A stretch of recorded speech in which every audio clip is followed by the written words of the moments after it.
लाशों की लाइब्रेरी। एक शुरुआत। बिहार के एक छोटे कस्बे में एक पुरानी लाइब्रेरी थी जो सालों से बंद पड़ी थी। लोग कहते थे कि यहाँ कभी किताबें नहीं, लाशें रखी जाती थीं। गांव वालों का मानना था कि वहां से अजीब फुसफुसाहटें आती थीं, जैसे कोई किताबें पढ़ रहा हो या किसी को पढ़ाया जा रहा हो।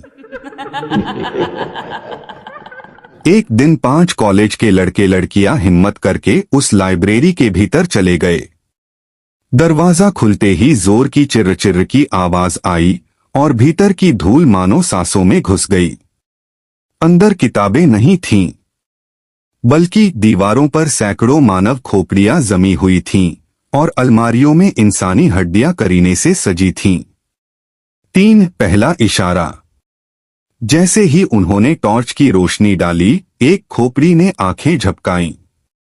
सब समझ गए यहां कुछ सामान्य नहीं है। लेकिन अब दरवाजा अपने आप बंद हो चुका था। 4 परछाइयों का हमला। अचानक चारों तरफ से फुसफुसाहटें सुनाई देने लगीं। पढ़ो, जोर से पढ़ो, वरना तुम भी यहां रखे जाओगे। शेल्फ से एक किताब गिर गई। उसमें इंसान की खाल से बने पन्ने थे। उसमें लिखा हर अक्षर खून से टपक रहा था। उनमें से एक लड़के ने हिम्मत करके पढ़ना शुरू किया। जैसे ही उसने पहला शब्द बोला, उसकी जुबान काली हो गई और पूरा शरीर झटके खाने लगा। 5 असली भय।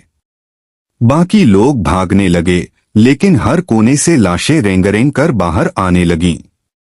कुछ के सिर नहीं थे, कुछ के सीने फटे हुए थे और कुछ की आंखें उबलकर बाहर लटक रही थीं। वे लाशें धीरे धीरे हंसने लगीं। अब तुम हमारी किताब बनोगे। अगली सुबह जब गांव वाले लाइब्रेरी के पास गए तो दरवाजा खुला हुआ था।